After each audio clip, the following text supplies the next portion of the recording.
Se você já passou por aqui antes, já sabe. A história que você conhece nunca é a história completa. Foi assim quando falamos de Anubis, o guardião das almas do Egito. Foi assim quando revelamos que Odin não sacrificou seu olho, ele selou algo muito maior. E você já viu também que deuses como Loki, Sete e até a própria Morrigan são muito mais sombrios, contraditórios e perigosos do que os livros costumam dizer. E hoje você vai descobrir que com as Valquírias a história não é diferente. Afinal, você sente esse cheiro? Ferro queimado, sangue fresco e algo mais, algo que não tem cheiro, não tem forma, não tem nome. É o cheiro do destino. No campo de batalha, as lanças se cruzam, as espadas se encontram, e quando a vida parece pender por um fio, é ali que elas aparecem. Não para lutar, não para salvar, mas para fazer o que ninguém mais pode fazer. Elas escolhem. Escolhem quem morre e escolhem quem continuará existindo além da morte. Você pode chamá-las de anjos se quiser, mas estaria errado, porque elas não vêm do céu nem do inferno, vêm de um lugar muito mais sombrio, o lugar onde o destino se encontra com a morte. Elas são as Valquírias, e eu te garanto, o que você vai ouvir agora não é o que te contaram. Para entender as Valquírias, você precisa primeiro entender uma coisa fundamental na mitologia nórdica. Nada é por acaso, nem a vida, nem a morte, muito menos o depois. O próprio nome Valquíria carrega o peso de sua função. Val, os mortos no campo de batalha. Quiosa, escolher, escolhedoras dos mortos. Mas quem deu a elas esse poder? A resposta, como sempre no mitoverso, não é tão simples quanto parece. Sim, Odin ordenava, mas as lendas mais antigas, aquelas quase esquecidas, dizem que elas existiam antes mesmo de Odin erguer seu trono em Asgard. Forças antigas, espíritos do caos da guerra, sombras femininas que pairavam sobre os campos de batalha muito antes do primeiro homem erguer uma espada. As Eddas, nossos manuais da mitologia nórdica, mostram dois lados das Valquírias. O lado glorioso, das donzelas de armadura, cavalgando pelos céus. E o lado aterrador, das entidades que teciam o destino dos homens, usando fios feitos de entranhas humanas. Isso não é metáfora, é literalmente o que os poemas antigos dizem.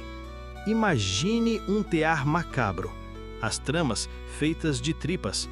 Os pesos do tear eram cabeças humanas. Elas não só escolhiam quem morria, elas teciam a própria morte.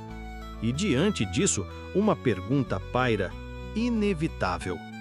Se elas podiam escolher, quem escolhia elas? Agora, tente imaginar essa cena.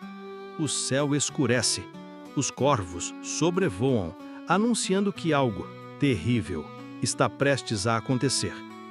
Do alto, elas observam, imóveis, imparciais, indiferentes. Não há piedade, não há compaixão, apenas escolha. Mas aqui está o detalhe que quase ninguém fala. Nem todo morto é digno de ser escolhido. Os guerreiros que caem sem honra, os que fogem, os que hesitam, esses simplesmente desaparecem. E ninguém fala sobre eles, ninguém reza por eles, ninguém sabe para onde vão. Nem Valhalla, nem Folkvang, nem Hel. Talvez apenas o vazio, o esquecimento absoluto. E aqui, mais uma pergunta desconfortável se impõe. Se até na morte você pode ser esquecido, então o que de fato significa estar vivo? Mas e se elas erram? Sim, até as valquírias são falíveis. E isso é assustador. Existe uma lenda de uma valquíria que matou o guerreiro errado. Por erro? Por amor? Por compaixão? Ou porque talvez até o destino pode se cansar de ser tão previsível? Odin, furioso, não perdoou, arrancou suas asas, rasgou seus poderes e a jogou no mundo dos homens. O castigo? Se apaixonar, amar e morrer como uma simples mortal. Essa história não é só sobre punição, não. É uma revelação brutal. Nem as valquírias estão acima do próprio destino que tecem, porque no fim, todo servo dos deuses é também um prisioneiro. Ah, Valhalla, o salão dourado que todo guerreiro sonha em alcançar. Mas me responda, será que você realmente entende o que é Valhalla? Não é um paraíso, não é descanso, é um campo de treinamento, eterno, sem pausa, sem trégua. Todos os dias os mortos lutam até se matarem. Todos os dias renascem, apenas para morrer de novo. E quem observa, quem serve, quem cuida dessa engrenagem macabra? As valquírias. Anjos da morte? Não, funcionárias da eternidade. Elas não oferecem salvação, oferecem repetição, oferecem o ciclo eterno do derramamento de sangue.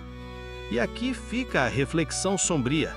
Se até na eternidade não há descanso, então, o que é realmente a glória? Hoje, a cultura pop te oferece valquírias heroínas, mulheres fortes, guerreiras independentes, belas, poderosas. Mas sabe por que eles esconderam a verdade? Porque a verdade é insuportável.